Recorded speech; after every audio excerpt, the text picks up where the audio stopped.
Hello, everyone. Good evening. Good evening. I'm glad you can join me tonight. Hope you're doing well.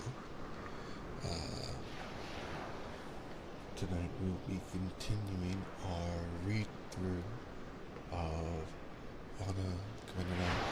Maybe a shorter reading, not as many chapters.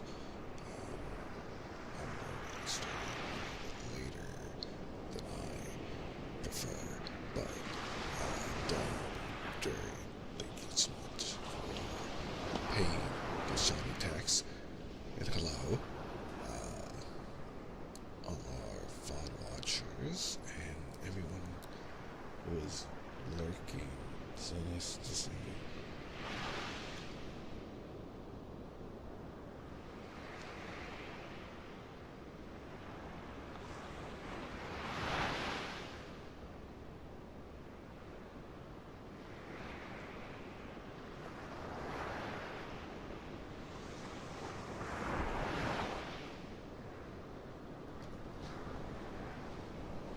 So, last time,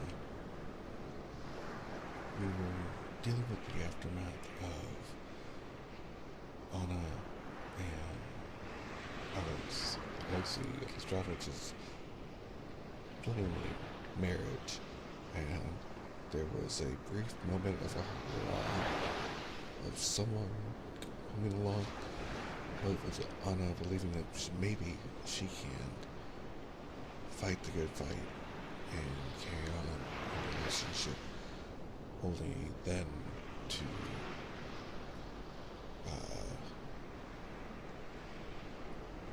run off with Franti, abandoning her son,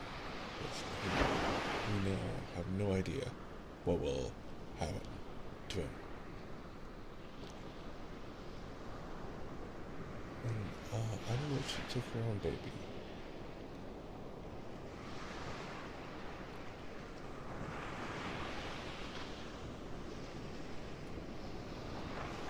Yeah.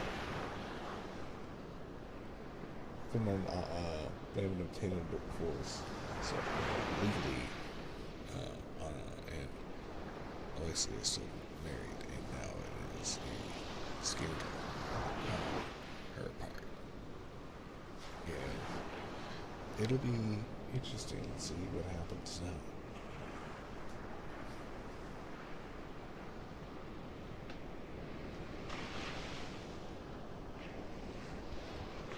Let's now return to where we left off, which was part 5, chapter 1. Hello, John. Hope you're doing well. Good to see you.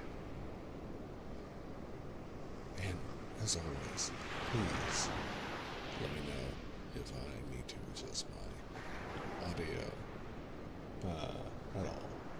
If I need to be louder or quieter, please. I am all yours.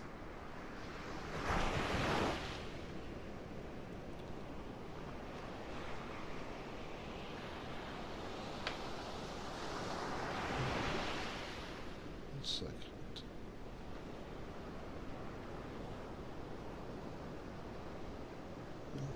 One part was hotter than the other. Princess Shipskaya considered that it was out of the question for the wedding to take place before Lent. Just 5 weeks off, since not half the trousseau could possibly be ready at that time. But she could not agree with Anna to fix it for after Lent would be putting it off too late, as an old aunt of Princess Potsky's, was seriously ill and might die.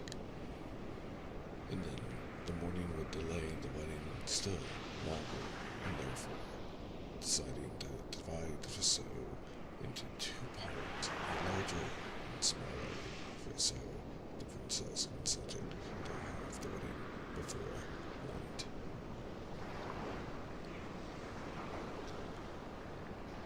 She determined that she would get the smaller part of the trousseau while wedding now, and the larger part should be made later, and she was recognized because she was incapable of giving her a serious answer to the question whether he agreed to this arrangement or not.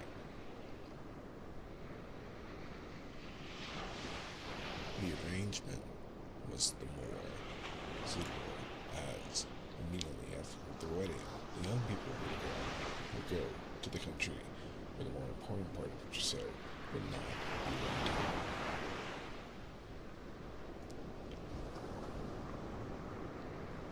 Living still continued in the same delirious condition in which it seemed to him that he and his happiness constituted the chief and sole aim of all existence, and that not now,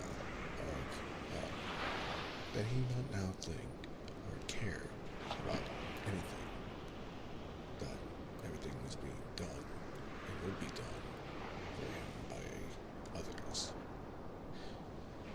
and not even plans and aims for the future. He left this arrangement to others, knowing that everything would be delightful. His brother, Sergei Ivanovich Stepan Arkadievich, himself guided him in doing what he had to do. All he did was to agree entirely with everything suggested to him. His brother raised money for them. The princess advised him to leave Moscow after the wedding. Stepan Arkadievich advised him to go abroad. He agreed to everything. Do what you choose. If it amuses you, I'm happy. My happiness can be no greater nor less for anything you do. He thought. When he told Kitty that Stepan Arkadyevich advice that they should go abroad, he was much surprised that she did not agree to this. It had some definite requirements of her own in regard to their future. She knew that she did not agree to this and had some definite requirements of her own in regard to their future. She knew that neither of them loved the country.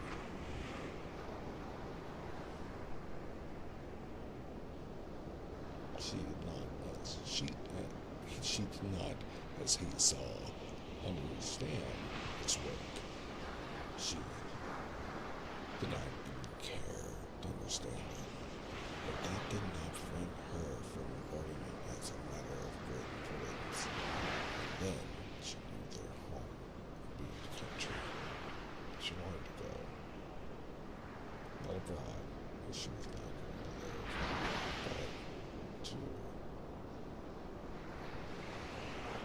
go to the place Stephanie's ex-boss was his counselor, so it's a good one. As though it was to return to the country and arrange everything there to the best of the taste which he had so much.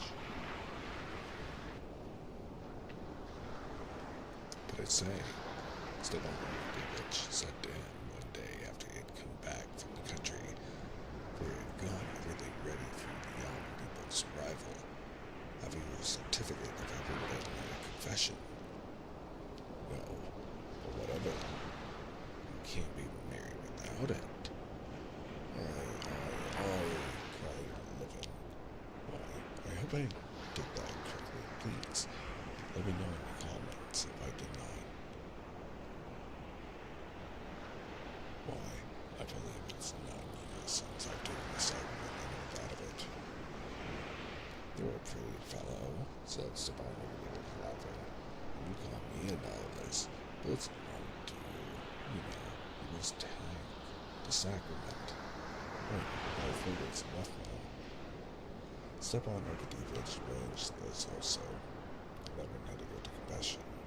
To Levin, as any unbeliever who respects the beliefs of others, it was exceedingly disagreeable to be present at and take part in church ceremonies. At this moment, in his presence, often seemed feeling sensitive to everything. This inevitable act of hypocrisy was not merely painful to Levin, it seemed to him utterly impossible. Now, in the heyday of his highest glory, his frivolous flower, he would have to be a liar or a scoffer. He felt incapable of being either. But, though he repeatedly cried Stepan Arkadievich with questions as to the possibility of obtaining significant help actually communicating. Stepan Arkadievich. Ooh, oh, yes, thank you. I actually believe I know why. I forgot to set them at their normal volume. Thank you so much, Don. I do appreciate you listening and letting me know.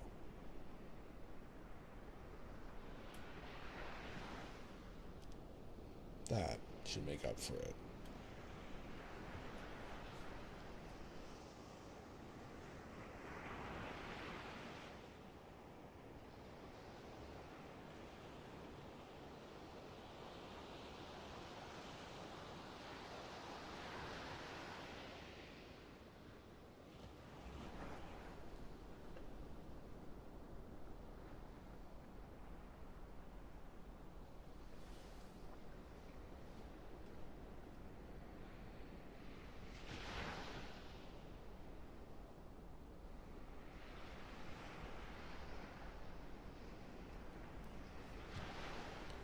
Besides, what is to you?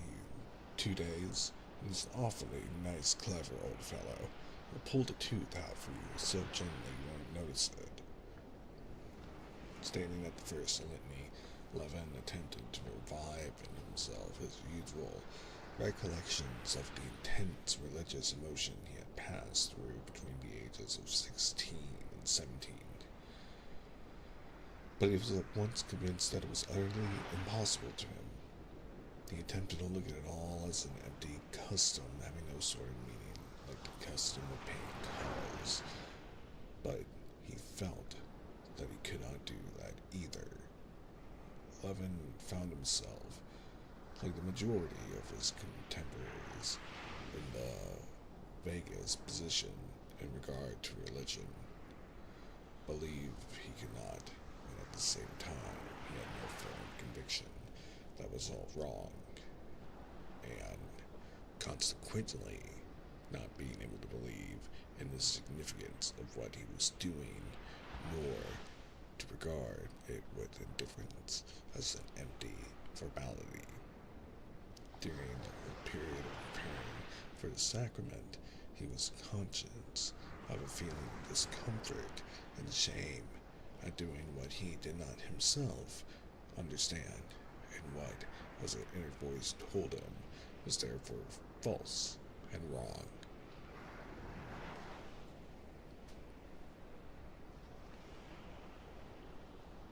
During the service, he would first listen to the prayers, trying to attach some meaning to them, not discordant with his own views.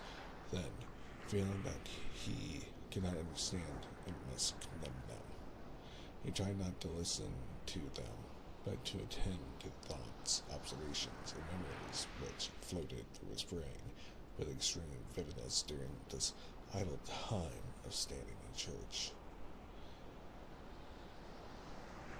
He stood through the litany, the evening service, and the midnight service, and the next day he got up earlier than usual, went out of tea, went to 8 o'clock in the morning to the church for the morning service and the confession.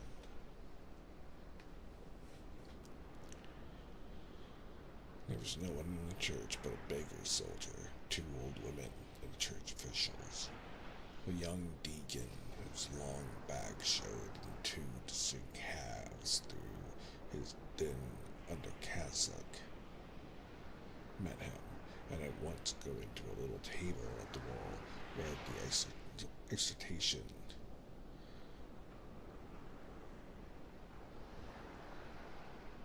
During the reading, especially at the frequent and rapid repetition of the same words, Lord have mercy on us, which resounded with an echo, Levin felt that thought was shut and sealed up, and that it must not be touched or stirred now, or confusion would be the result.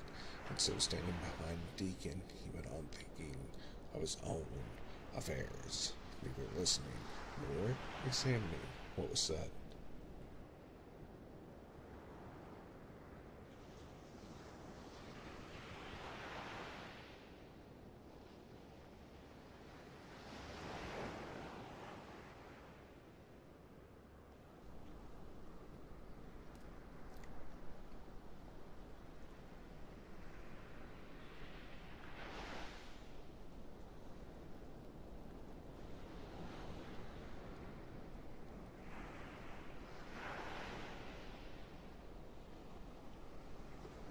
Sorry, got to clear my throat.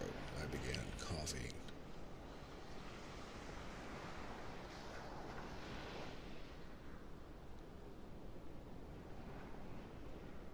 It's wonderful what expression there is in her hand, he thought, remembering how they'd been made.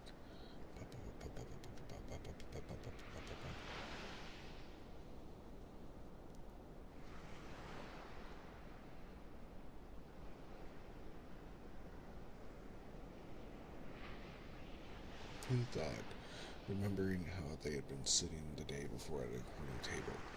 They had nothing to talk about, as was almost always the case at this time, and laying her hand on the table, she kept opening and shutting it, and laughed to herself as she watched her action. He remembered how he had kissed it, and then had examined the lines on the pink palm. Have mercy on us again, thought Levin, crossing himself, bowing, and looking at the supple spring of the deacon's back bowing before him. She took my hand and examined the lines. What a splendid hand, she said, and he looked at his own hand and the short hand of the deacon. Yes, now it will soon be over, he thought. Now, it seems to be beginning again, he thought, listening to the prayers. No, it's just ending. There is bowing down to the ground, as always at the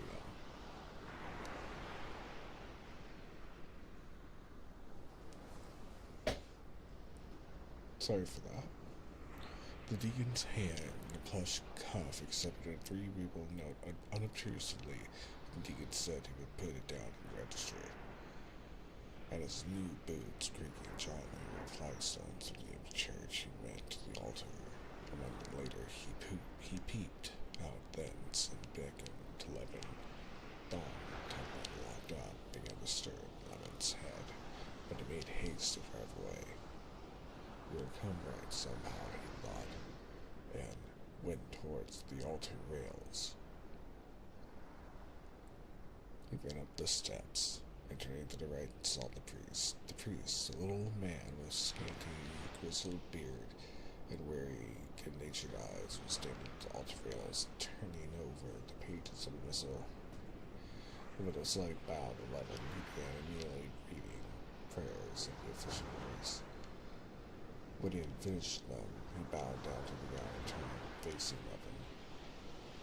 Christ is present, and is present here, unseen, receiving your confession.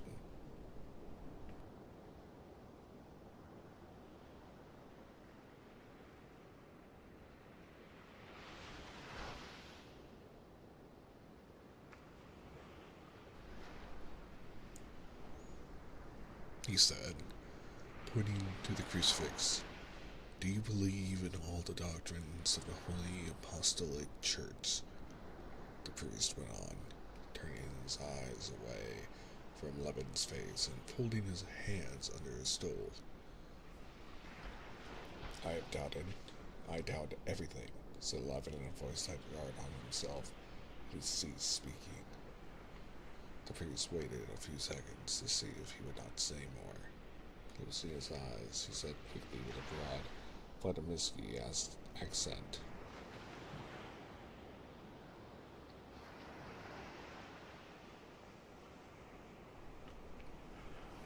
Doubt is natural to the weakness of mankind, but we must pray that God in His mercy will strengthen us. What are your special sins? He added, without the slightest interval, as though anxious not to waste time. My chief sin is doubt. I have doubts of everything.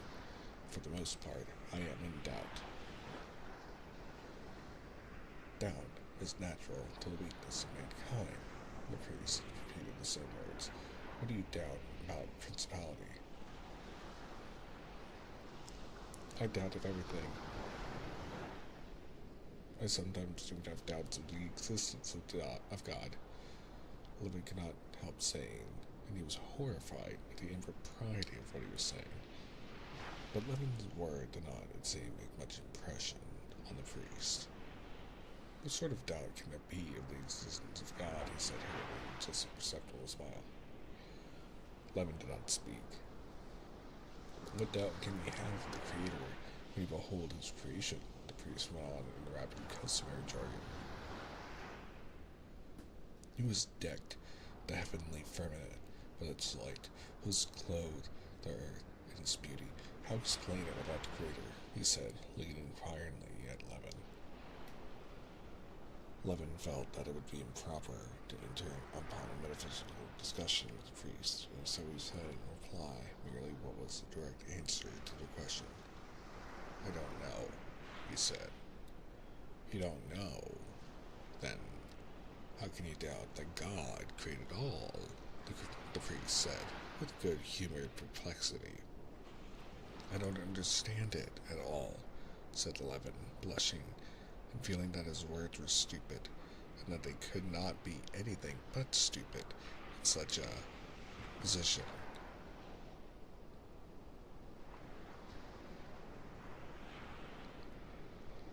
Pray to God and beseech Him. Even the Holy Fathers had doubts, and prayed to God to strengthen their faith. The devil has great power, and we must resist him. Pray to God, beseech Him. Pray to God, he repeated hurriedly. The priest paused for some time, as though meditating.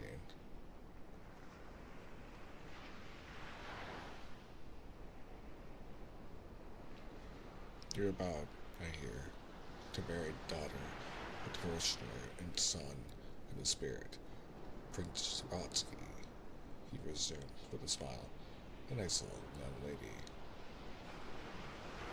Yes, answered Levin, blushing for the priest. What does he want to ask me about? This a confession for, he thought. As though answering his thought, the priest said to him,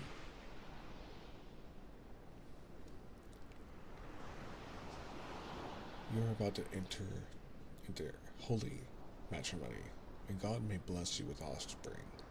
Well, what sort of bringing up can you give your babes if you do not overcome the temptation of the devil enticing you to infidelity? He said, with gentle reproachfulness.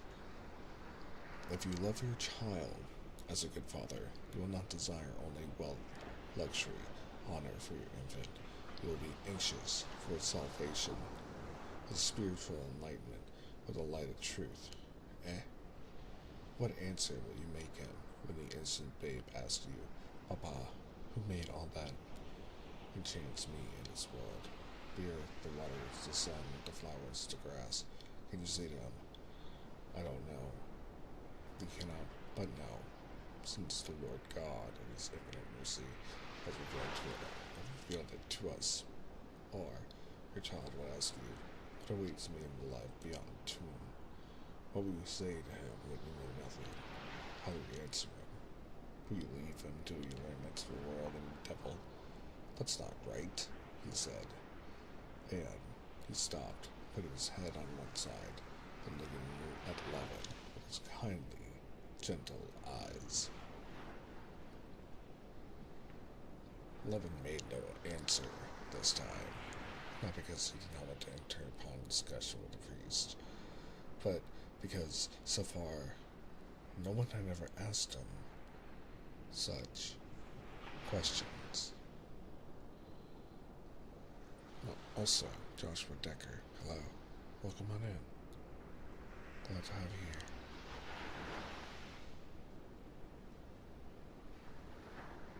And when his babes did ask him those questions, it would be time enough to think about answering them.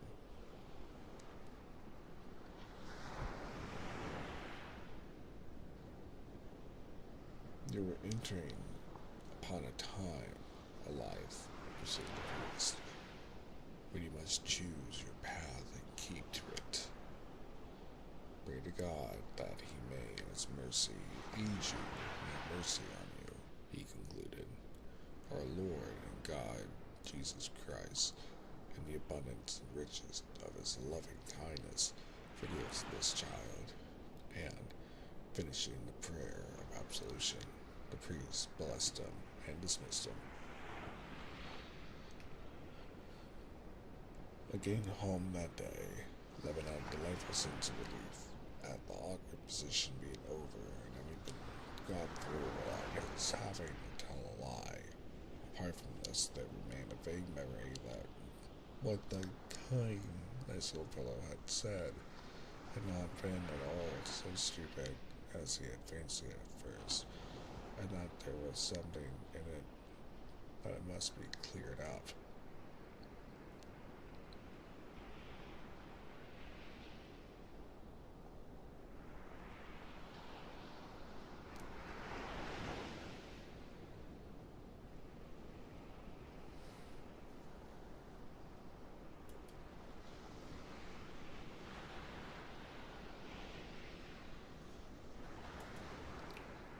Sorry, I was just checking on one thing that was brought up to my attention.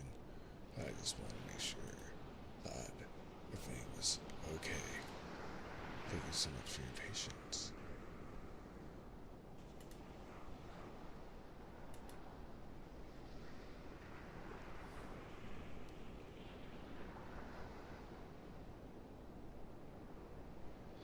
Of course, not now, thought Levin, but someday later on.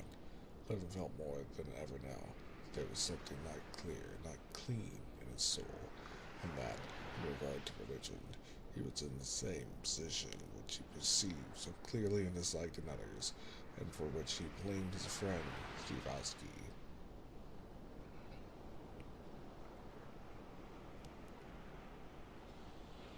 Levin spent that evening with his betrothed at Dolly's and was in very high spirits. To explain the step at Arkadievich the state of excitement in which he found himself, he said that he was happy, like a dog being trained to jump through a hoop, who, having at last caught the idea and done what was required of him, whines and wags the tails and jumps up to the table and the windows in its delight.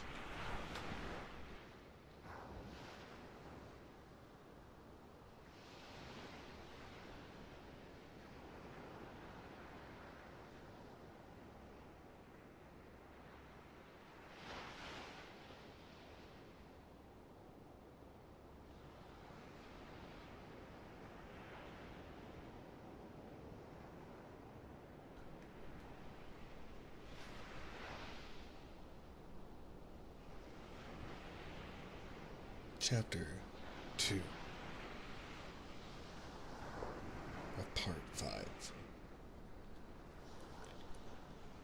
On the day of the wedding, according to the Russian custom, the princess and Dardia Alexandrovna insisted on strictly keeping all the customs. Levin did not see his betrothed, and dined at his hotel with 3 bachelor friends, casually brought together at his rooms. They were Sergei Ivanovich Katisavov, a university friend, a new now professor of natural science, whom Levin had met in the street and insisted on taking home with him, and Tirkabov, his best man, a Moscow consolation board judge, Levin's companion in his bear hunts. The dinner was a very merry one. Sergei Ivanovich was in his happy mood and was much amused by Katisavov's originality. Katasov, feeling his originality was appreciated and understood, made the most of it. Chirkov, Chirkov, Chirkov, Chirkov, Chirkov. There we go. Chirkov. Sorry. Sorry that I'm doing best to enunciate the Russian names, but do forgive me. I am never near acquainted with the language, but I'm slowly trying to understand how to enunciate appropriately.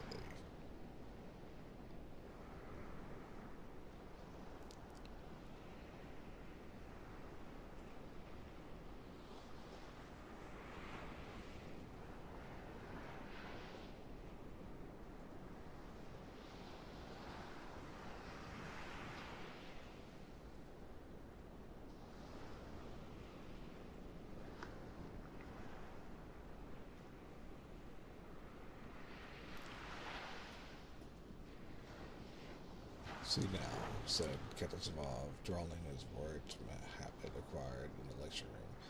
What a capable fellow was our friend Konstantin Dimitrievich. I'm not speaking of present company, for he's absent. At the time he left the university, he was fond of science. He took an interest in humanity. Now, one half of his abilities is devoted to deceiving himself and eager to justifying the deceit. A more determined enemy of matrimony than you I never saw, said Sergei Ivanovich. Oh no, I'm not an enemy of matrimony. I'm in favor of division of labor. People who can do nothing else ought to rear people while the rest work for their happiness and enlightenment. That's how I look at it. To meddle up two trades is the air of the amateur. I'm not one of their number. How happy I shall be when I hear that your love is beloved. Please invite me to the wedding. I'm in love now. Yes, but the cuttlefish, you know. Levin turned to his brother. Mikhail Semyonovich is writing to work on the digest organs of the... Now, make a muddle of it. It doesn't matter what about. And the fact is, I certainly do love cuttlefish. But that's no hindrance to your loving your wife. The cuttlefish is no hindrance. The wife is the hindrance. Why so? Oh, you'll see. You care about farming, hunting. Well, you better look out. I have also today. He said there were a lot of elks, Prudno, and 2 bears, said Chirkov. Well, you must go and get them without me. Ah, that's the truth, said Sergei Ivanovich. And you may say goodbye to bear hunting for the future. Your wife won't allow it. Clement smiled. The picture of his wife not letting him go was so pleasant that he was ready to pronounce the delights of looking upon bears forever. Still, it's a pity they should get those 2 bears without you. Do you remember last time at Hapilovo? That was a delightful hunt, said Chirkov. Levin had not the hard disillusionment of the notion that there could be something delightful apart from her, and so said nothing. There's some sense in this custom of saying goodbye to bachelor life, said Sergei Ivanovich, however happy you may be, but you must regret your freedom. I confess there is a feeling that you want to jump out the window like Gogol's bridegroom. Of course there is, but it isn't confessed, said Katasov, and he broke into a loud laughter. Oh, well, the window's open. Let's start off this instant to Devar. There's a big she-bear. Wouldn't go right up to the lair. Oh, seriously, let's go by the 5 o'clock and here. Let them do what they like, said Chirkov. Chirkov, smiling. Well now, on my honor, said Levin, smiling. I can't find in my heart that feeling of regret for my freedom. Yes, there's such a chaos in your heart just now that you can't find anything there, said Katsvov. Wait a bit. When you set it to rights a little, you'll find it. No. If so, I should have felt a little apart from my feeling. I could not say love before them, and happiness. A certain regret I lose my freedom. On the contrary, I'm glad at the very loss of my freedom.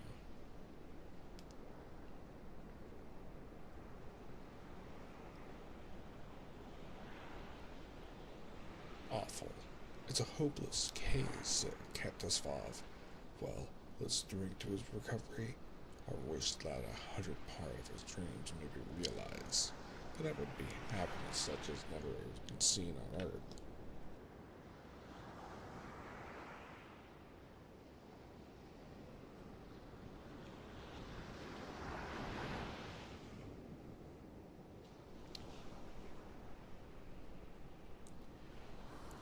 Soon after dinner, the guests went away to be in time to be dressed for the wedding. When he was left alone, he recalled a conversation with his bachelor friends. Levin asked himself, having in his heart that regret for his freedom of which they had spoken.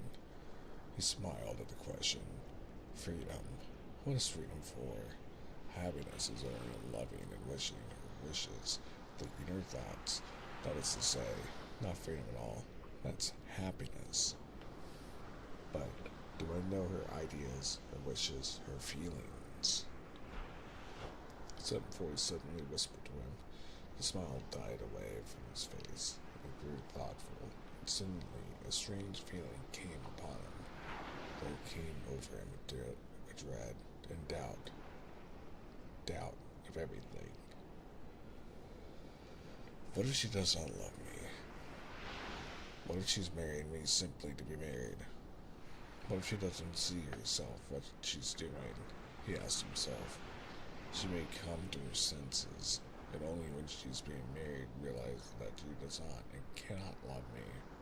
And strange, most evil thoughts of her began to come to him.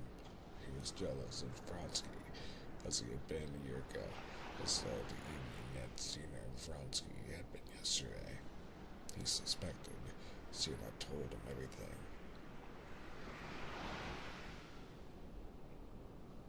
He jumped up quickly. No, this can't go on, he said to himself in despair. I'll go to her. I'll ask her. I'll say for the last time we are free, and that we better stay so. And it's better than endless misery, disgrace, unfaithfulness. With despair in his heart and bitter anger against all men, against himself, against her, he went out the hotel and drove to her house.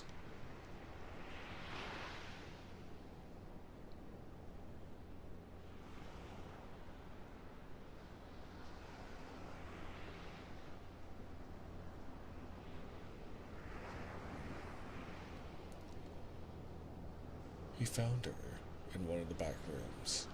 She was sitting on a chest and making some arrangements for her maid, sorting over heaps of dresses of different colors spread on the backs of chairs on the floor. Oh, she cried, seeing him and beaming with delight. Kostya, Konstantin Dmitrievich. These latter days she used these names almost alternately. I didn't expect you. I'm going through my wardrobe and see what's for whom. No, that's very nice, he said gloomily, looking at the maid.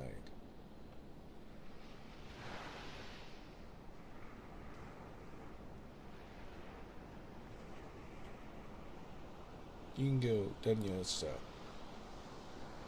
I'll call you presently, said Kitty. Kostya, what's the matter? She asked, definitely adopting this familiar name as soon as the maid had gone out.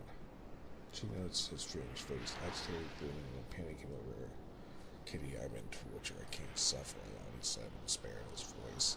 Standing before her and looking imploringly into her eyes, he saw already from her loving, truthful face that nothing could come of what he had meant to say, but yet he wanted her to reassure herself.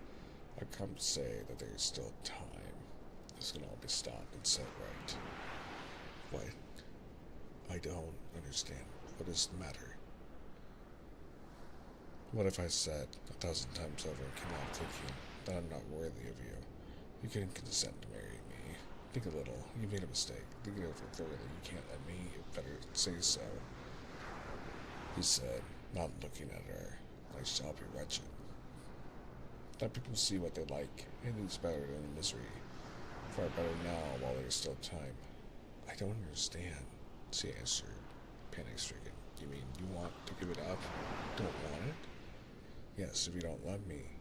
You're out of your mind, she cried, turning crimson with vexation.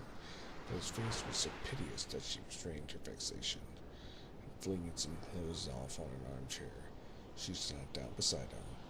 What are you thinking? Tell me all. I'm thinking you can't love me. What can you love me for? My God, what can I do? She said and burst into tears. Oh, what have I done? He cried, and kneeling before her, he felt the kiss in her hands. When the princess came into the room 5 minutes later, she found them completely reconciled. Kitty had not simply assured him that she loved him, but had gone so far in answer to his question what she loved him for. As to explain what for, she told him that she loved him because she understood him completely, because she knew what he would like, and because everything he liked was good, and this seemed to him perfectly clear. When the princess came to them, they were sitting side by side on the chest, sorting the dresses and disputing over Kitty's wanting to give Dunyasha the brown dress she had been wearing when Levin proposed to her, while he insisted that that dress must never be given away, but Dunyasha must have the blue one. How is it you don't see? She's a brunette and won't suit her. I've worked it all out. Hearing why he had come, the princess was half humorless, half seriously angry with him. Humorously, half seriously angry with him. Had sent him home to dress and not to hinder Kitty's hairdressing, as Charles, the hairdresser, was just coming.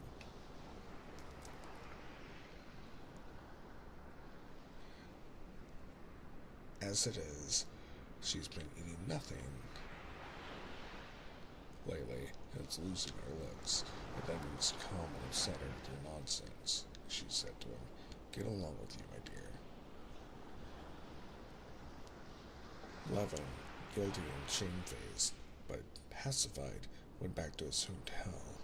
His brother, Darya Alexandrovna, and Stepan Arkadyevich, all in full dress, were waiting for him to bless him with the holy picture. There was no time to lose. Darya Alexandrovna had to drive home again to fetch her curled and pomaded son, who was to carry the holy pictures after the bride. Then a carriage had to be sent for the best man, and another that would take Sergei Ivanovich away would have to be sent back. Altogether, there were a great many most complicated matters to be considered and arranged. One thing was unmistakable, that there must be no delay, as it was already 6:30.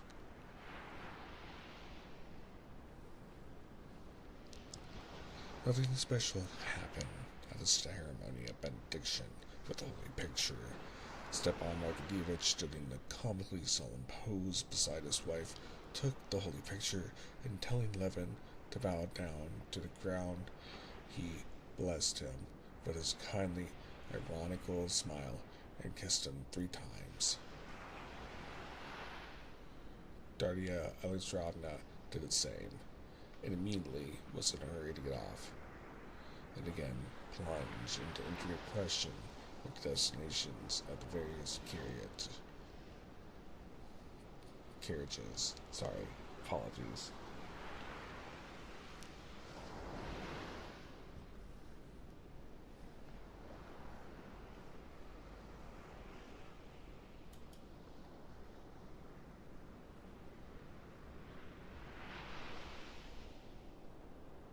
Sorry.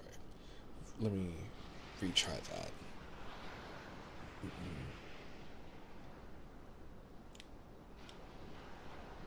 Come, I'll tell you how we'll manage. You drive in their carriage to fetch him. Interrogate Ivanovich. If he'll be so good, we'll drive there and then send his carriage. Of course, I shall be delighted.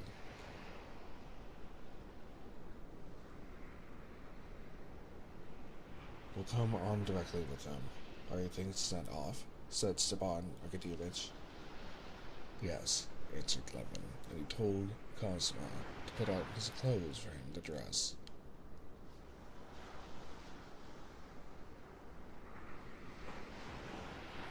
One moment as I take a quick break to drink water and give my mouth just a little rest.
Chapter 3.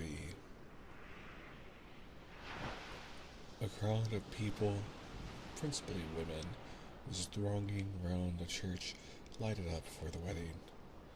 Those who had not succeeded in getting to the main entrance were crowding around about the windows, pushing, wriggling, and peeping through the gratings.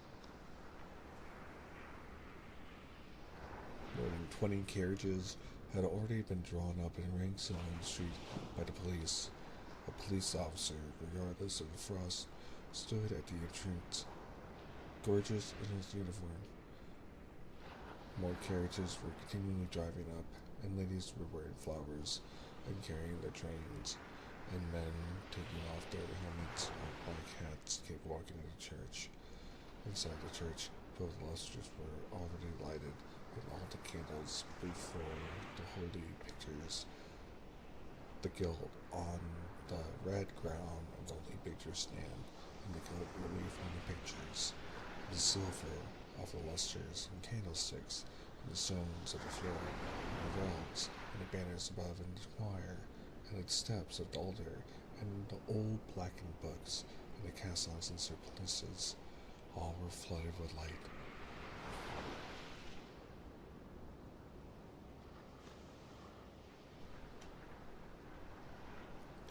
On the right side of the warm church, in a crowd of frock coats and white ties, uniforms around the column, velvet, satin, hair, and flowers, bare shoulders and arms and long gloves, there was discreet but lively conversation that echoed strangely in the high cupola. Every time there was heard the creak of the open door, the conversation in the crowd died away, and everybody looked around expecting to see the bride and bridegroom come in. But the door had opened more than 10 times, and each time it was either a belated guest or guests who joined the circle of the invited on the right, or a spectator who had eluded or softened the police officer. I went to join the crowd of outsiders on the left. Both the guests and the outside public had by now passed through all the phases of anticipation.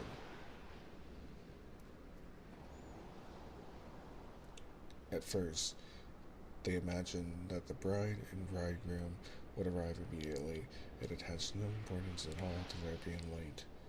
Then they began to look more and more often towards the door, and to talk of whether anything could have happened.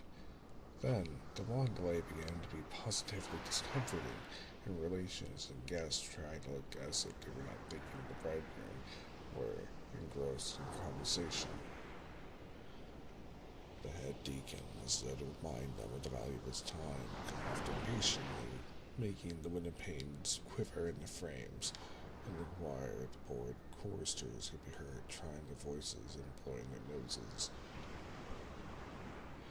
The priest was continually sending first the beadle and then the deacon to find out whether the bridegroom had not come. More and more often he went himself in a light vestment and in a chaise to the side door, expecting to see the bridegroom. At last, one of the ladies, glancing at her watch, said, "It is really strange, though," and all the guests became uneasy, being normally expressing their wonder and dissatisfaction. One of the bridegroom's best men went to find out what had happened. Kitty, meanwhile, had long ago been quite ready, and in her white dress, long veil, and wreath of orange blossoms, she was standing in the drawing room of the Shabatsky's house with her sister, Madame Volva. It was her bridal mother. She was looking out the window and had been for over half an hour anxiously expecting to hear from the best man that the bridegroom was at the church.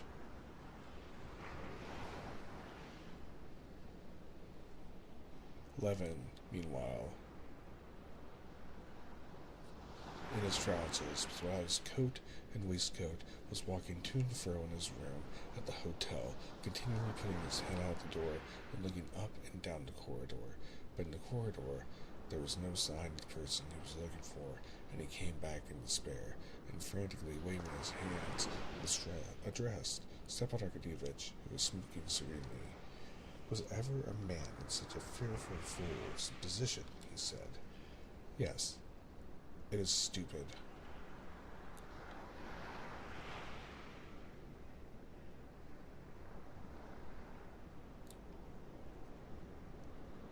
One second, I just lost my position.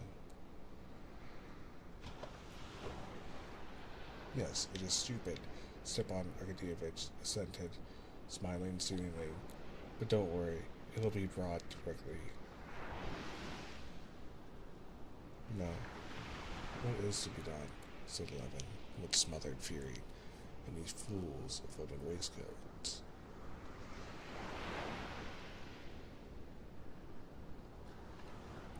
"Out of the question," he said, looking at the crumpled front of his shirt. "And what of the things that were taken in the railway station?" He roared in desperation. "Then you must put on mine. I ought to have done so long ago, if at all. It's not nice to look ridiculous. Wait a bit, it will come round."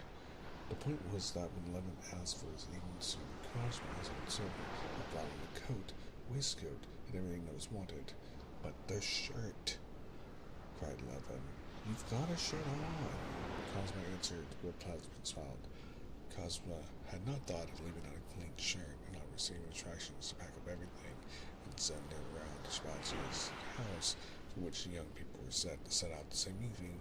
He had done so, packing everything but the dress suit. The shirt worn since the morning was crumpled and out of the question with the fashionable open waistcoat. It was a long way to send to Shabatsky's. They set out to buy a shirt. The servant came back. Everything was shut up. It was Sunday. They sent to Stepan Arkadyevich and brought a shirt. It was impossibly wide and short. They sent finally to Shabatsky's to unpack their things. The bridegroom was expected at church, while he was pacing up and down his room like a wild beast in a cage, peeping out into the corridor, and with horror and despair, recalling what absurd things he had said to Kitty and what she might be thinking now. At last, the guilty Cosmo flew panting into the room with the shirt. "Only just in time," They were just lifting it into the van, said Cosma. 3 minutes later, Levin ran full speed into the corridor, not looking at his watch for fear of aggravating sufferings. "You won't hold matters like this," said Stepan Arkadyevich with a smile, hurrying with more deliberation after him. "It will come round, it will come round, I tell you."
Okay, Chapter 4. "They've come. Here he is. Which one? Rather young, eh? Why, my dear soul, she looks more dead than alive," were the comments in the crowd, when Levin, meeting his bride in the entrance, walked with her into the church. Stepan Arkadyevich told his wife to cause delay, and the guests were whispering with smiles to one another. Levin saw nothing and no one. He did not take his eyes off his bride. Everyone said she had lost her looks dreadfully of late, and was not nearly so pretty on her wedding day as usual, but Levin did not think so. He looked at her hair to them high, with a long white veil, and white flowers, and a high stand-up scallop collar, that in such a maidenly fashion, hair and long net at the sides, and what showed in front her strikingly slender figure, and it seemed to him that she looked better than ever, not because these flowers, this veil, this ground from Paris added anything to her beauty, but because in spite of the elaborate sumptuousness of her attire, the expression of her sweet face, of her eyes, and of her lips was still her own characteristic expression of guileless truthfulness. "I was beginning to think you meant to run away," she said, and smiled to him. "It's so stupid. What happened to me? I'm ashamed to speak of it," he said, reddening, and he was obliged to turn to Sergei Ivanovich, who came up to him. "This is a pretty story of yours about the shirt," said Sergei Ivanovich, shaking his head and smiling. Yes, think Levin, without an idea of what they were talking about. "Now, Costa, you have to decide," said Stepan Arkadyevich with an air of mock dismay, a weighty question. "You are at this moment just in the humor to appreciate its gravity. They ask me, are they to light the candles that have been lighted before, or candles that have never been lighted? It's a matter of 10 rubles, he added, relaxing his lips into a smile. "I have decided, but I was afraid he might not agree."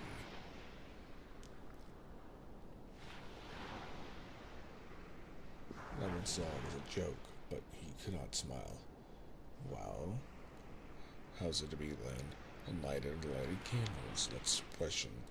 Yes, unlighted." "Well, I'm very glad the question's decided," said Stepan Arkadyevich, smiling. "How silly men are, though, in this position," said Cherikov, when Levin, after looking absently at it, and moved back to his bride. "Keep in mind, you're the first to step on the carpet," said Countess Norton, coming up. "You're a nice person," she said to Levin. "Aren't you frightened, eh?" said Marya Dmitrievna, an old aunt. "Are you cool? You're pale. Stop a minute, stoop down," said Kitty's sister, Madame Vova, and with her plump, handsome arms She smilingly set straight the flowers in her head. Dolly came up, tried to say something, but he could not speak, cried, and then laughed unnaturally. Kitty looked at all of them with the same absent eyes as Levin. Meanwhile, the officiating clergy had got into their vestments, and the priest and deacon came out to the lectern, which stood in the forepart of the church. The priest turned to Levin, saying something. Levin did not hear what the priest said. "Take the bride's hand and lead her up," the best man said to Levin. It was a long while before Levin could make out what was expected of him. For a long time, they tried to set him right and made him begin again, because he kept taking Kitty by the wrong arm, or with the wrong arm, till he understood at last what he had to do was, without changing his position, to take her right hand in his right hand. When at last he had taken the bride's hand in the correct way, the priest walked a few paces in front of him and stopped at the lectern. The crowd of friends and relations moved after them, with a buzz of talk and rustle of skirts. Someone stooped down and pulled out the bride's train. The church became so still that drops of wax could be heard falling from the candles. The little old priest in his ecclesiastical cap, with his long silvery gray locks, parted behind his ears, was fumbling with something at the lectern, putting out his little old hand from under the heavy silver vestment with the gold cross on the back of it. Stepan Arkadyevich approached him cautiously, whispering something, making a sign to Levin, walked back again. The priest lighted 2 candles, wreathed with flowers, and holding them sideways so that the wax dropped slowly from them. He turned, facing the bridal pair. The priest was the same old man that had confessed Levin.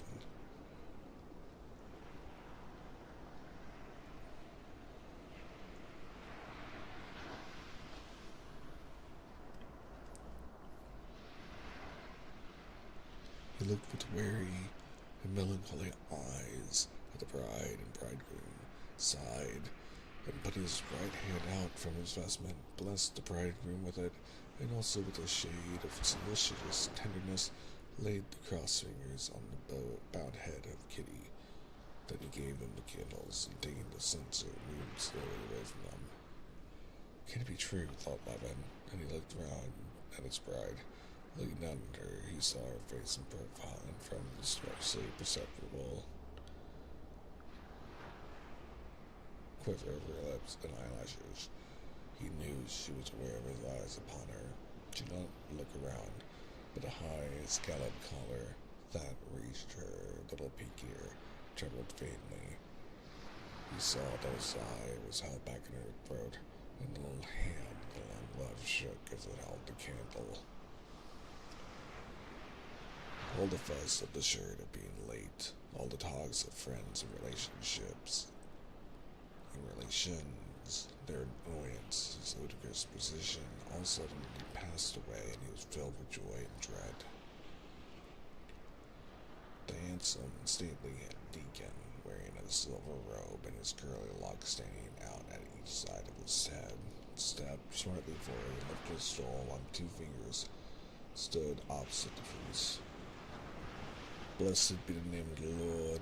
The solemn syllables rang out slowly one after the other, setting the air quivering with the waves of the sound. Blessed is the name of your God, from the beginning as now, and never shall be.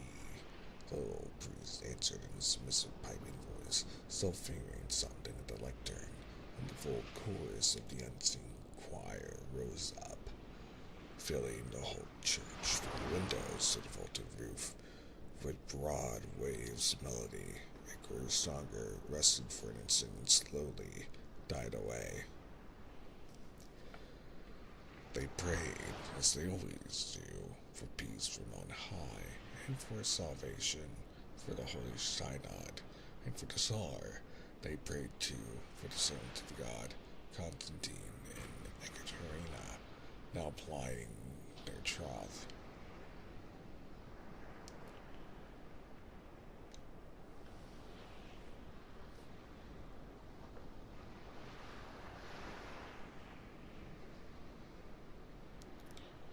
Vouchsafe to them love made perfect, peace and hope, O Lord, we beseech thee.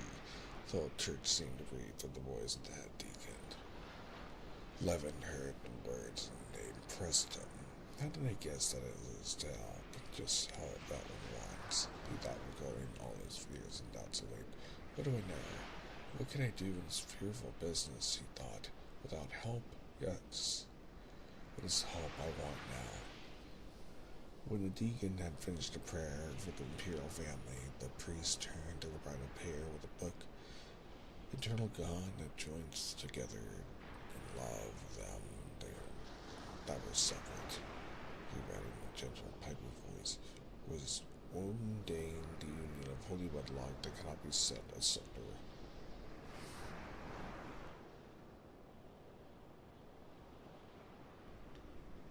Thou who didst bless Isaac and Rebekah and their descendants according to thy holy covenant, bless thy servants Constantine and Katerina, leading them in the path of all good works. For gracious and merciful art thou, our Lord, and glory be to thee, the Father, the Son, and the Holy Ghost, now and ever shall be.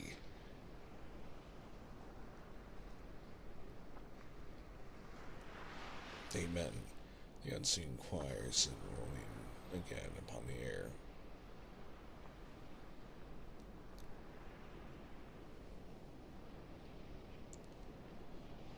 Join us together in love, them that were separate.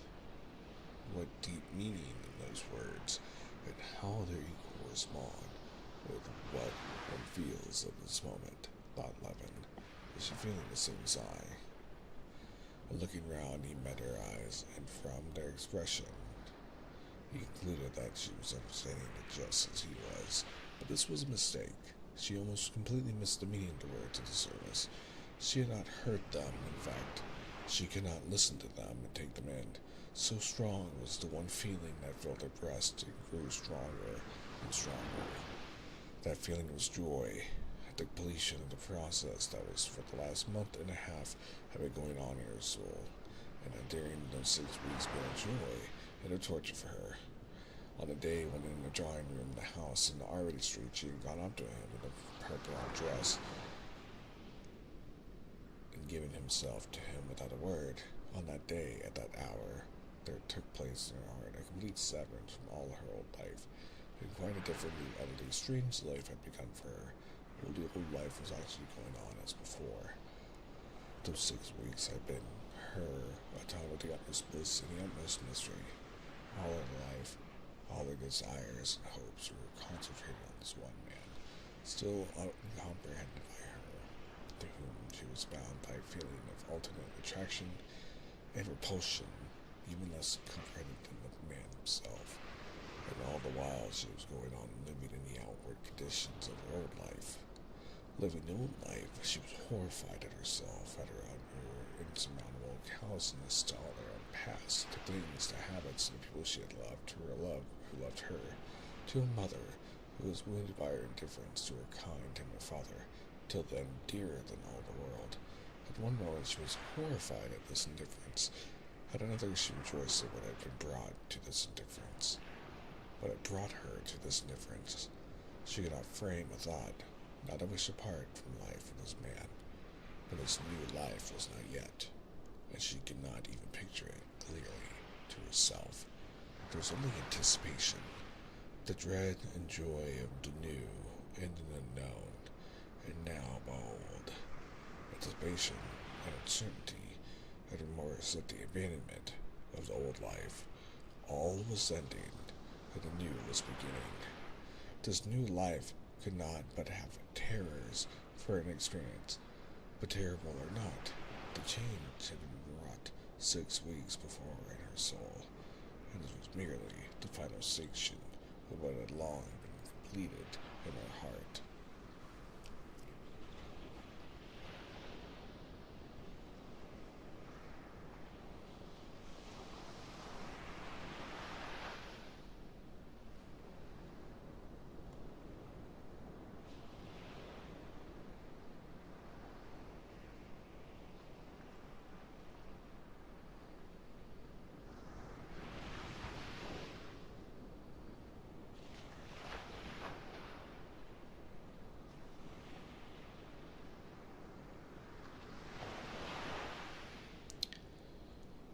Turning again to the lectern, the priest with some difficulty took Kitty's little ring, and asking Levin for his hand, put it on the first joint of his finger.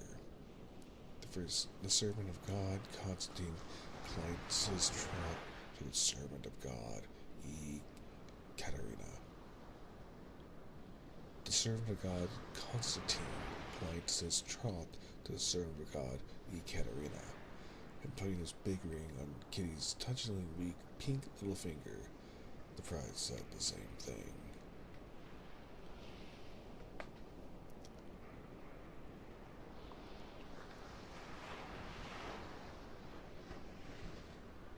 And the bridal pair tried several times to understand what they had to do, and each time made some mistake and were corrected by the priest in a whisper. At last, having duly performed the ceremony, having signed the rings with the cross, the priest handed Kitty the big ring, and Levin the little one. Again, they were puzzled, and passed the rings from hand to hand, still without doing what was expected. Dolly, Kirkov, and Stepan Arkadyevich stepped forward to set them right. There was an interval of hesitation, whispering smiles, but the expression of solemn emotion on the faces of the betrothed pair did not change. On the contrary, in their perplexity over their hands, they looked more grave and deeply moved than before. The smile with which Stepan Arkadyevich whispered to them that now they would each put on their own ring died away on his lips. He had a feeling that any smile would jar on them. Thou, who didst from the beginning create male and female, the priest read after the exchange of rings, from the woman was given to man to be a helpmeet to him, and for the procreation of children. O Lord, our God, who hast poured down the blessings of thy truth according to thy holy covenant upon thy chosen servants, our fathers, our generation to generation, bless thy servant Constantine and Katerina, and make their troth fast in faith, and union of hearts in truth and love. Levin felt more and more that all his ideas of marriage and all his dreams of how he would order his life were mere childishness, and that it was something that he had not understood hitherto, and now understood less than ever, though it was being performed upon him. The lump in his throat rose higher and higher. Tears that would not be checked came into his eyes.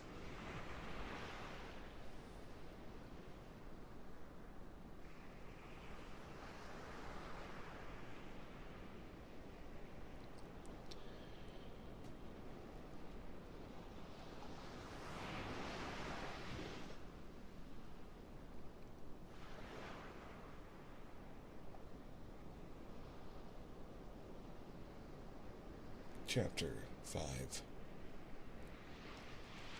In the church, there was all Moscow, the friends and relations, and during the ceremony of plighting troth in the brilliantly lighted church, there was an incessant flow of discreetly subdued talk in the circle of gaily dressed women and girls, and men in white ties, frock coats, and uniforms.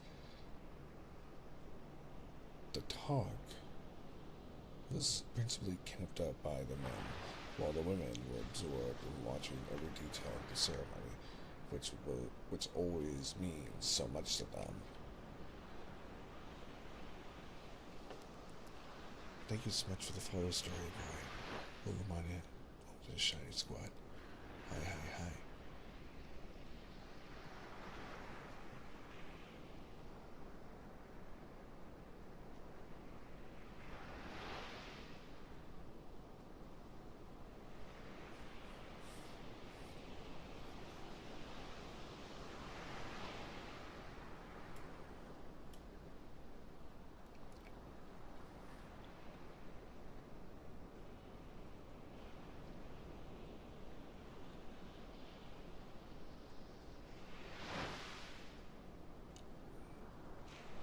Sorry, let me start over. No, sorry. I almost lost my spot. Continuing. This might need to be my last chapter for the night. I'm feeling a little tired. We did get a little bit of a later start, but I promise we will go a little bit longer next week if I do decide at the end of this chapter to call it earlier. We usually try to do 10 chapters, so this is our halfway point normally. So, well, after this chapter would be. So, do forgive me if I do need to end the stream a little early tonight. Thank you for understanding. Now, to continue our story at chapter 5, continuing from the second paragraph about in the little group nearest to the bride were two sisters, Dolly, the other one, the self-possessed beauty, Madame Volva, who had just arrived from abroad.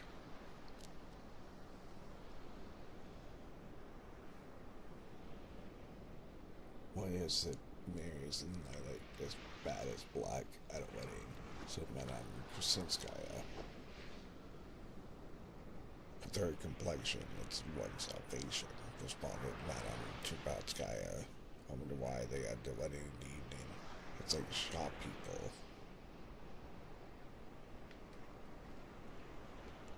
So much prettier. I was married in the evening too, answered Madame Krasinskaya. She sighed, remembering how charming she had been that day, and how absurdly in love her husband was, and how different it was all now. It all was now. They say if anyone's best man more than 10 times, I'll never be married. I wanted to be forward. They say if anyone's best man more than 10 times, I'll never be married. I wanted to be for the 10th time, but the post was taken. Some accounts and leaving to pretty Princess Chartskaya with designs on it. Princess Chartskaya only answered with a smile. She looked at Kitty, thinking how and when she would stand with Count Nevian in Kitty's place, and how she would remind him of his joke today.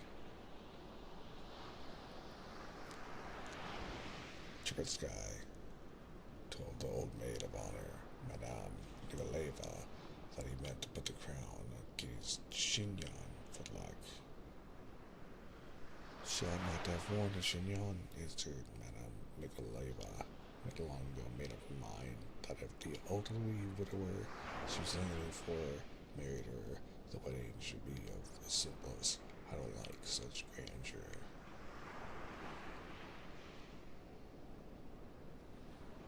Sergei Ivanovich was talking to Darya Dmitrievna, jestingly assuring her that the custom of going away after the wedding was becoming common because newly married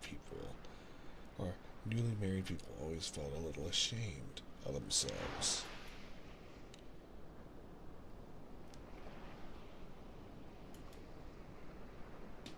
Apologies.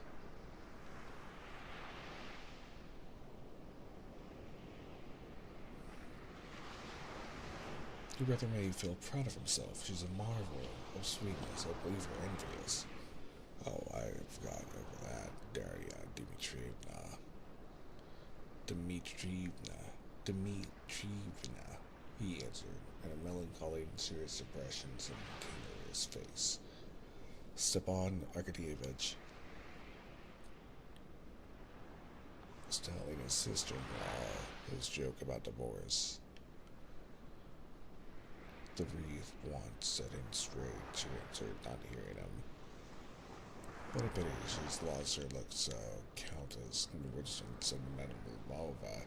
Still, it's not worth her little finger, is he? Oh, I like him so. Not because he's my future beau, yeah, answered Madame Volva. No, well, he's baby. It's difficult to look well in such a position, not to be ridiculous.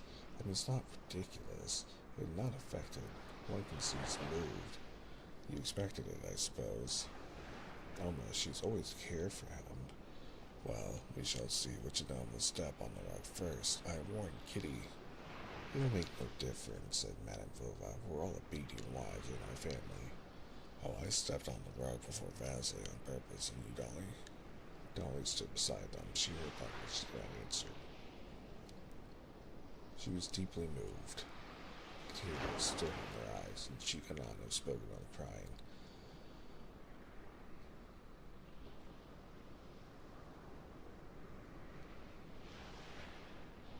The tears stood in her eyes, and she could not have spoken without crying. She was rejoicing over Kitty and Levin going back in thought to her own wedding. She glanced at the radiant figure of Stepan Arkadyevitch, forgot all the present, and remembered only her own innocence.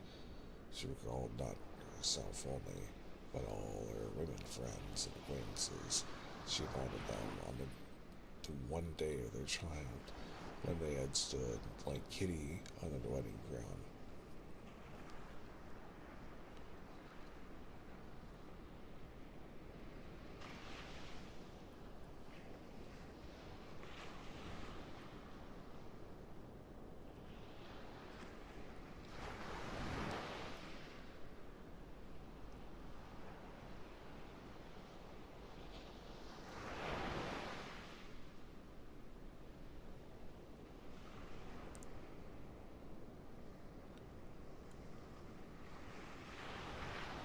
I seem to have lost my place again, so I'm going to just start that paragraph over.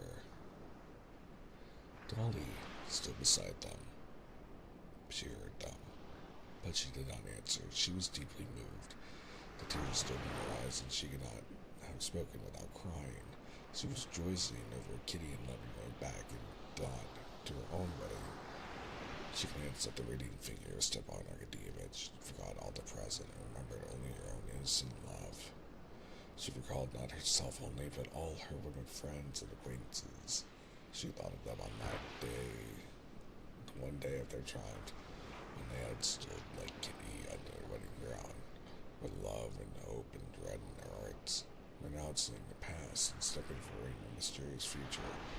Among the brides that came back to her memory, she thought too of her darling Anna, of whose proposed divorce she had just been hearing, and she had just stood as innocent in orange flowers and bridal veil, and now? It's terribly strange, she said to herself. It was not merely the sisters, the women friends and female relations of the bride who were following every detail of the ceremony. Women who were quite strangers, mere spectators, were watching excitedly, holding their breath in fear of losing a single moment, movement, or expression of the bride and bridegroom, and angrily not answering, often not hearing the remarks of the callous men who kept making joking or irrelevant observations. Why has she been crying? Is she being married against her will? Against her will to a fine fellow like that, a princess, enemy? Is that her sister in the white satin, just listening out a deacon's boom out and fearing her husband? Are the choristers from Chudovo? No, from Synod. I asked the footman. He said he was going to take her home to his country place at once. Awfully rich, they say. That's why she's being married to him. No, they're a matched pair. I say, Mara Vasilevna, you were making out this flyaway crinolines were not being worn. Just look at her in the puce dress, an ambassador's wife, they say she is. How her skirt bounces out from side to side. What a pretty dear the bride is, like a lamb decked with flowers. Well, say what you will, we women feel for our sister. Such were the comments in the crowd of gays and women who had succeeded in slipping in at church doors.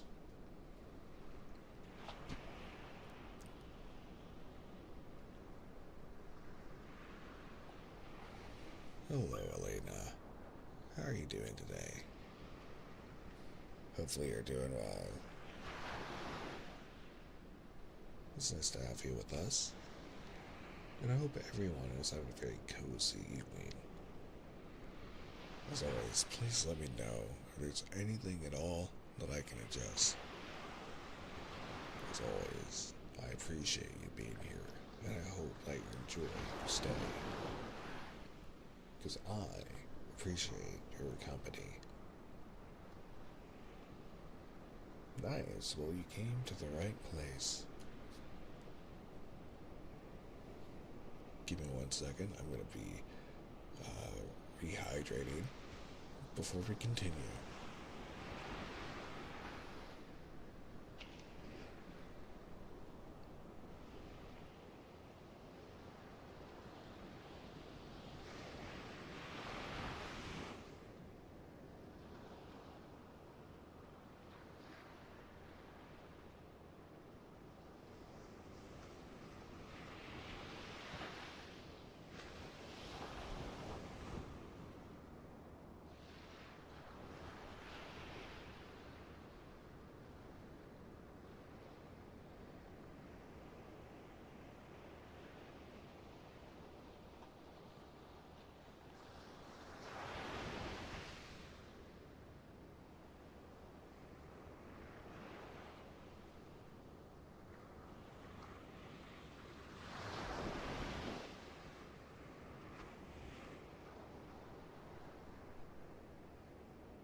Hello, big chum bussy. Welcome on in. As a reminder, the ocean background that you're hearing is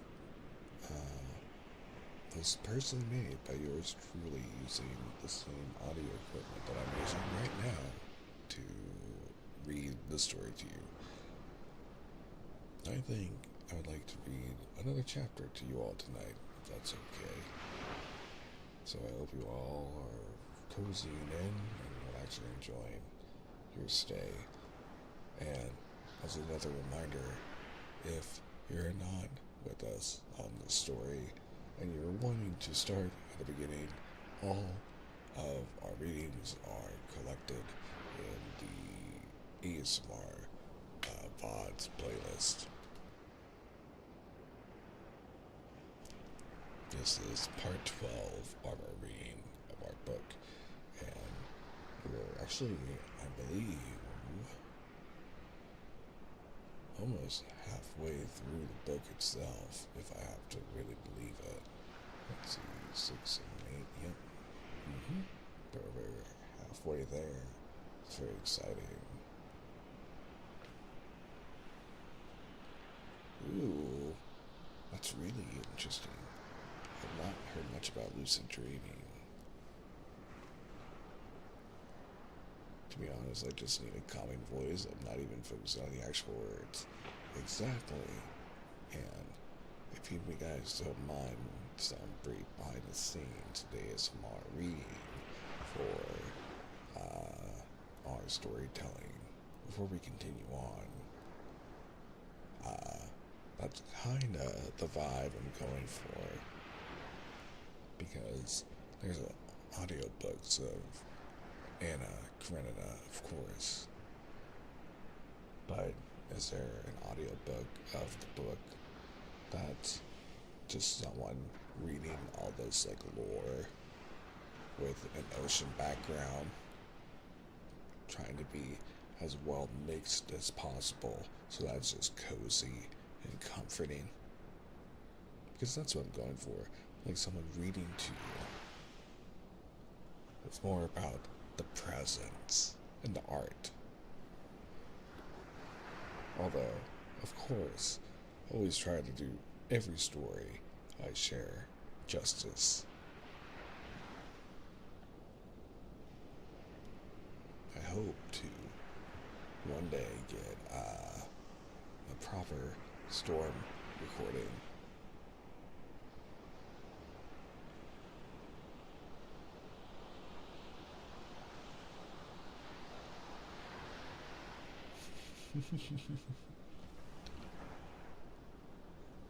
Well, I think you're reaching the right community, Big. If you don't mind me calling you Big for short. because a lot of people love to play Love in Deep Space in my community. So you're welcome to hang out with us if you like. Not where you have been. I'm sorry.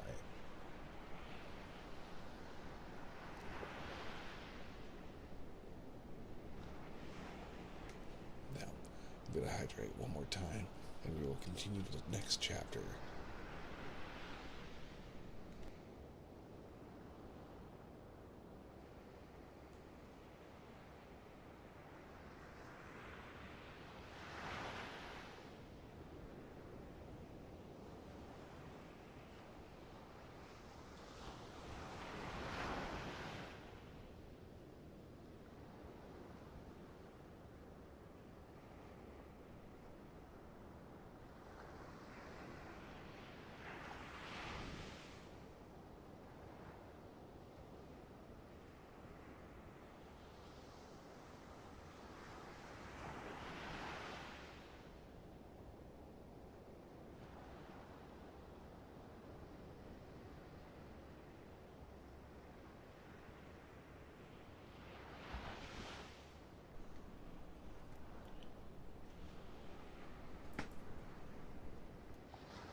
Thank you for that stretch, Elena. I really do appreciate that.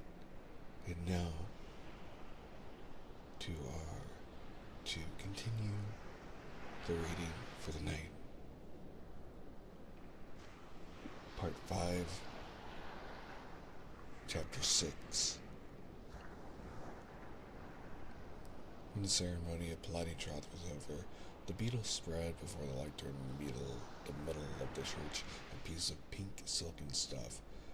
The choir sang a complicated and elaborate psalm in which the mass, the bass, and tenor sang responses to one another, and the priest, turning round, pointed the bridal pair to the pink silk rug.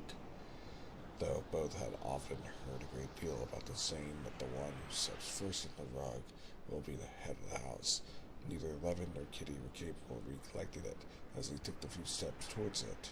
They did not hear the loud remarks and disputes that followed, some maintaining he had stepped on it first, and others that both had stepped on together. After the customary questions, whether they desired to enter upon matrimony, or whether they were pledged to anyone else, and their answers, which sounded strange to themselves, a new ceremony began.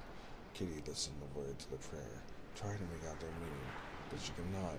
The feeling of triumph and radiant happiness flooded her soul more and more as the ceremony went on, and deprived her of all power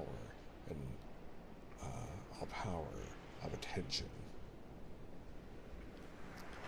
They prayed them with continence and fruitfulness, and vouchsafed that their hearts may rejoice, looking upon their sons and daughters. They alluded to God's creation of a wife from Adam's rib, and for this cause a man shall leave father and mother, and cleave unto his wife, and they two shall be one flesh. And that this is a great mystery. They prayed that God would make them fruitful and bless them, like Isaac and Rebekah, Joseph, Moses, and Zipporah, and that they might look upon their children's children. That's all splendid, thought Kitty, catching the words. All that's just as it should be, and a smile of happiness, unconsciously reflected in everyone who looked at her, beamed on her radiant face. Put it on quite, voices were heard urging when the priest had put on the wedding crowns, and Shabatsky, his hand shaking in his three-buttoned glove, held the crown high above her head. Put it on, she whispered, smiling. Levin looked round at her and was struck by the joyful radiance on her face, and unconsciously feeling her infected him. He too, like her, felt glad and happy.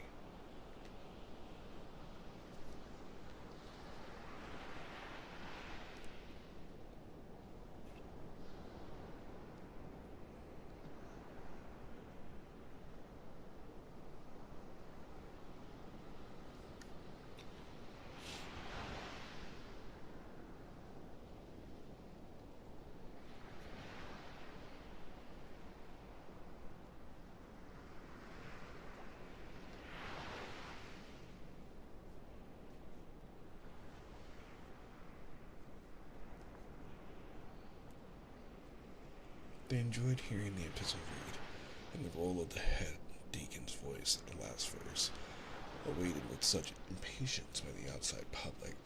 They enjoyed drinking out of the shallow cup of warm red wine and water, and they were still more pleased when the priest, flinging back his stole and taking both their hands in his, led them round the lectern to the accompaniment of bass voices chanting "Glory to God." Shabatsky and Chirikov supporting the crowds and stumbling over the bride's train, smiling too and seemingly delighted at something, were at one moment left behind, at the next treading on the bridal pair as the priest came to a halt. The spark of joy kindled in Kitty's seemed to have infected everyone in the church. It seemed to Levin that the priest and the deacon too wanted to smile just as he did. Taking the crowns off their heads, the priest read the last prayer, congratulating the young people. Levin looked at Kitty, and he had never before seen her look as she did. She was charming with the new radiance of happiness in her face. Levin longed to say something to her, but did not know whether it was all over. The priest got him out of his difficulty. He smiled, his kindly smile, and said gently, "Kiss your wife, and you kiss your husband," and took the candles out of their hands. Levin kissed her smiling lips with timid care, gave her his arm, and with a reassuring sense of closeness, walked out of the church. He did not believe, he could not believe, that it was true, and it was only when their wondering teen eyes met that he believed in it, because he felt that they were one.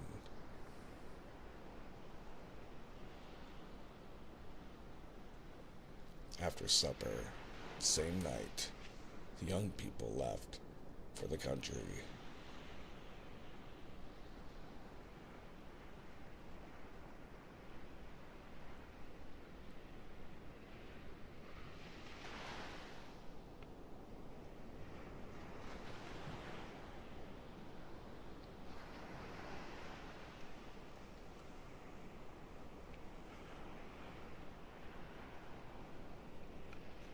I believe that is where we're going to end it for the night.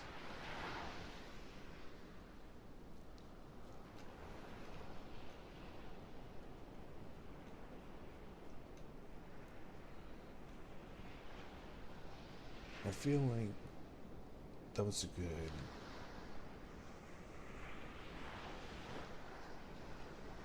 read of the wedding ceremony. It was really cute. And looking ahead, it looks like we are going to be diving into joining back with the adventures of, well, I say adventures, but the elopement of Anna Karenina and Vronsky.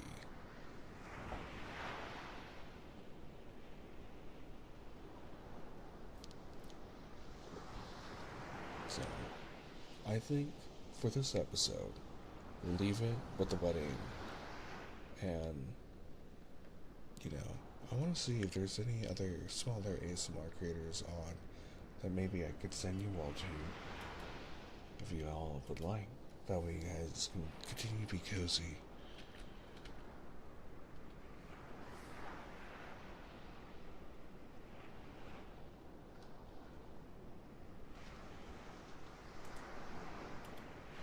Let's see. And do I know anyone that's on?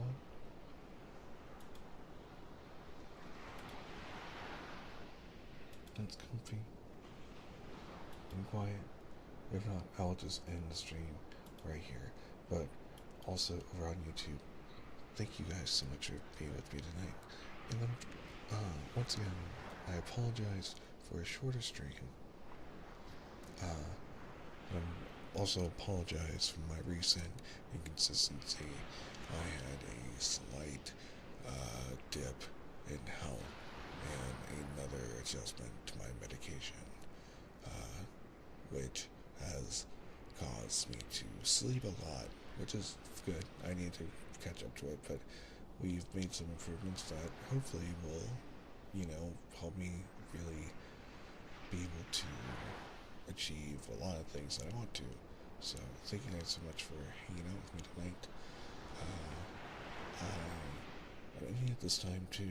That way I can wind down and go to bed at a reasonable hour. That way I can get up and hopefully be ready to go, working out and ready to stream for you all at 11 a.m.